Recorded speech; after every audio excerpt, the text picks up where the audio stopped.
Assalamualaikum warahmatullahi wabarakatuh. Halo teman-teman. Sebelumnya perkenalkan aku Dian Susiwi dengan NIM akhir 119 dari Prodi Hukum Ekonomi Syariah. Pada video kali ini aku akan membahas sebuah materi yaitu tentang pendapatan nasional. Nah, nanti ada beberapa hal yang akan dibahas seperti pengertian, indikator utama, lalu metode perhitungan, sampai pada akhir yaitu kesimpulan. Oke, tanpa lama-lama langsung aja ke pembahasannya. Yang pertama-tama tentunya teman-teman harus tahu dulu nih tentang pengertian pendapatan nasional. Agar nanti teman-teman jika ada yang bertanya tentang pendapatan nasional, teman-teman bisa tahu apa sih pendapatan nasional itu. Jadi, pendapatan nasional sendiri adalah total nilai produksi barang dan jasa akhir yang dihasilkan oleh suatu negara dalam satu periode tertentu. Biasanya waktunya dalam 1 tahun. Nah, pendapatan nasional ini juga jadi indikator penting untuk memahami kondisi perekonomian dan kesejahteraan masyarakat di suatu negara tersebut. Maksudnya gimana sih? Jadi maksudnya tuh, kita bisa tahu gimana kondisi perekonomian di dalam negara tersebut, contohnya di negara Indonesia. Dengan pendapatan nasional ini, kita bisa tahu apakah perekonomian di Indonesia itu sedang tumbuh, tetap, atau malah menurun. Nah, biasanya kalau ekonomi baik, terjadi jika pendapatan nasional naik. Baik, langsung lanjut ke bab selanjutnya, yaitu tentang indikator utama pendapatan nasional. Nah, untuk indikator utama pendapatan nasional ini dibagi menjadi 2, yaitu yang pertama produk domestik bruto atau gross domestic product, dan yang kedua yaitu produk nasional bruto atau gross national product. Di mana laju kenaikan PDB dan PNB ini akan memperlihatkan pertumbuhan ekonomi dalam proses kenaikan output per kapital jangka panjang. PDB ini sendiri mencakup semua kegiatan ekonomi yang berlangsung di dalam batas wilayah negara, tanpa memperhatikan faktor produksi yang digunakan tersebut milik warga negara atau milik asing. Nah, beda nih sama dengan produk nasional bruto. PNB sendiri menghitung pendapatan yang dihasilkan oleh warga negara baik dalam maupun luar. Jadi tadi adalah perbedaan antara produk domestik bruto dan produk nasional bruto. Selanjutnya yaitu kita akan bahas tentang metode perhitungan pendapatan nasional. Terdapat 3 metode perhitungan, yaitu yang pertama tentang metode perhitungan pengeluaran, lalu yang kedua tentang metode perhitungan pendapatan, dan yang terakhir yaitu metode produksi. Dengan 3 metode perhitungan tadi masuk ke dalam PDB ya, bukan PNB. Kita bahas satu-satu terlebih dahulu. Yang pertama, kita bahas tentang metode pengeluaran atau expenditure approach. Di dalam PPT tersebut ada rumusnya. Dengan kita kurangkan terlebih dahulu, baru kita jumlahkan. Dengan Y keterangannya adalah pendapatan nasional, C itu consumption atau konsumsi rumah tangga, I adalah investment atau investasi, dan G itu government expenditure atau pengeluaran pemerintah. Lalu yang X itu ekspor, dan yang M itu import. Oke, next kita lanjut tentang dalam metode pendapatan atau income approach. Terdapat juga rumus, tapi kita tinggal jumlahkan. Dengan Y sama keterangannya, yaitu pendapatan nasional, dan W itu wage atau upah, R itu rent atau sewa, I itu interest atau bunga. Nah, untuk yang P itu profit atau laba. Oke, selanjutnya yaitu tentang metode produksi atau production approach. di rumus yang terakhir ini lebih ribet ya dari rumus-rumus sebelumnya. Jadi yang Y ini keterangannya pun sama, yaitu pendapatan nasional. Lalu untuk yang P1 ini harga barang ke 1. Lalu yang PN ini harga barang ke N. Yang H1 itu keterangannya jumlah barang ke 1. Dan yang ke HN itu jumlah barang ke N. Selanjutnya adalah contoh soal. Di contoh soal ini kita diberi satu studi kasus dengan menggunakan metode, yaitu metode pendapatan. Langsung saja kita bahas, yaitu diketahui negara B memiliki data dalam 1 tahun sebagai berikut. Yang pertama yaitu terdapat konsumsi sebesar Rp500.000, lalu investasi Rp400.000,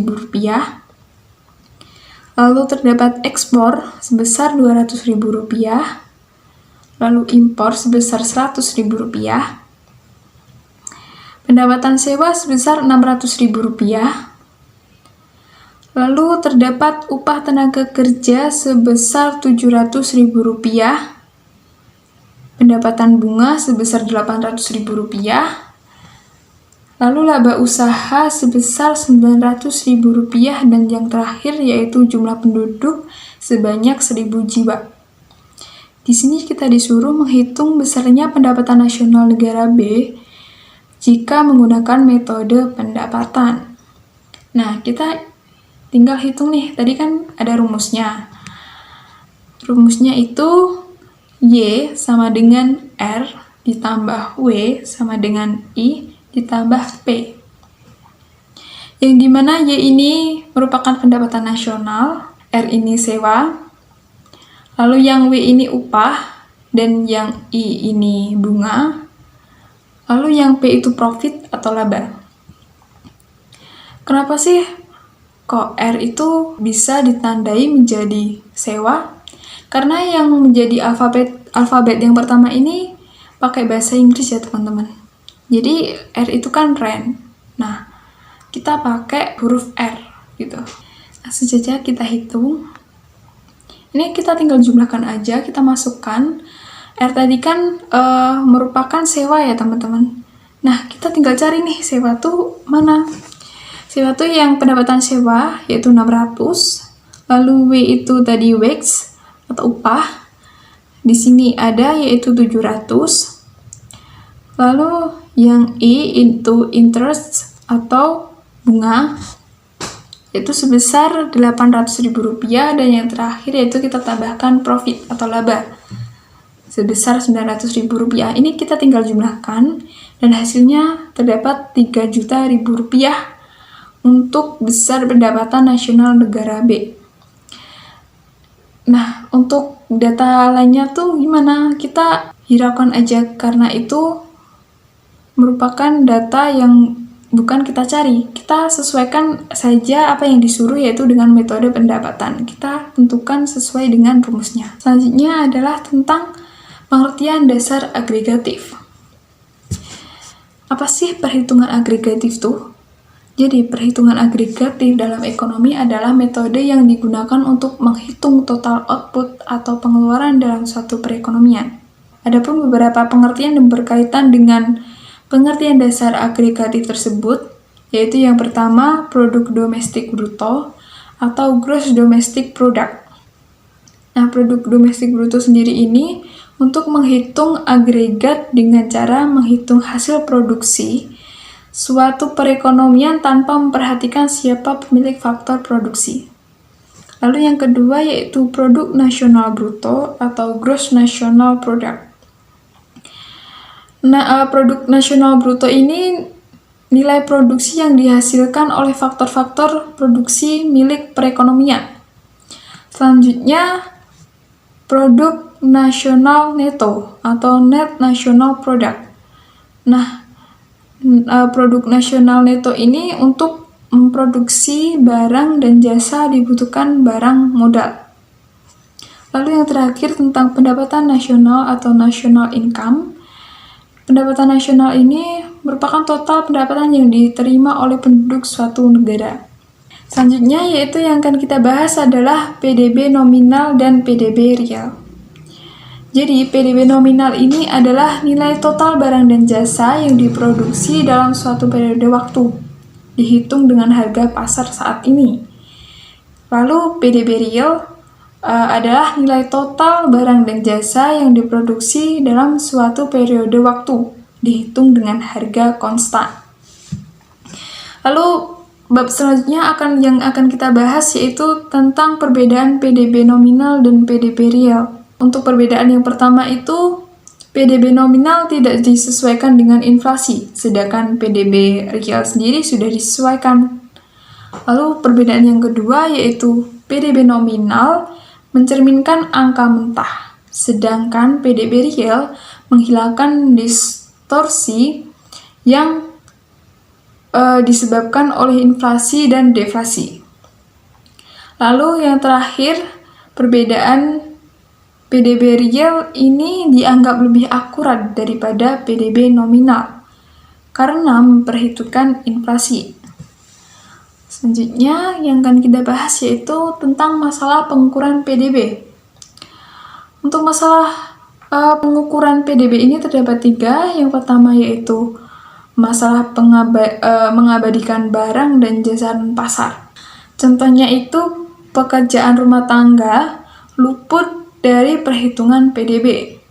Lalu masalah yang kedua yaitu tidak memperhitungkan keburukan, seperti kriminal dan polusi. Contohnya, kriminalitas merugikan masyarakat, tapi tidak ada pengurangan dari PDB untuk memperhitungkan hal tersebut. Selanjutnya, untuk masalah yang terakhir, tidak ada koneksi untuk peningkatan kualitas. Nah, untuk contohnya, kan kemajuan teknologi merupakan keuntungan bagi perekonomian, tetapi tidak ditambahkan dalam perhitungan PDB tersebut. Selanjutnya yaitu kesimpulan. Jadi pendapatan nasional adalah nilai total produksi barang dan jasa akhir yang dihasilkan oleh suatu negara dalam satu periode tertentu, biasanya dalam 1 tahun.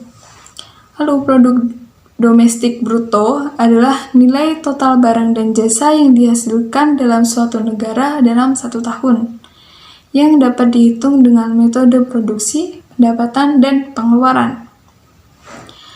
Selanjutnya adalah perhitungan agregatif. Perhitungan agregatif adalah metode perhitungan yang digunakan untuk mengukur aktivitas ekonomi suatu negara atau wilayah.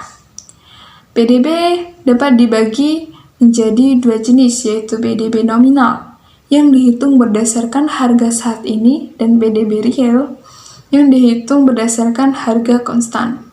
Namun terdapat beberapa masalah dalam pengukuran PDB, seperti mengabaikan barang dan jasa pasar, tidak memperhitungkan keburukan seperti kriminalitas dan polusi, tidak ada koreksi untuk peningkatan kualitas.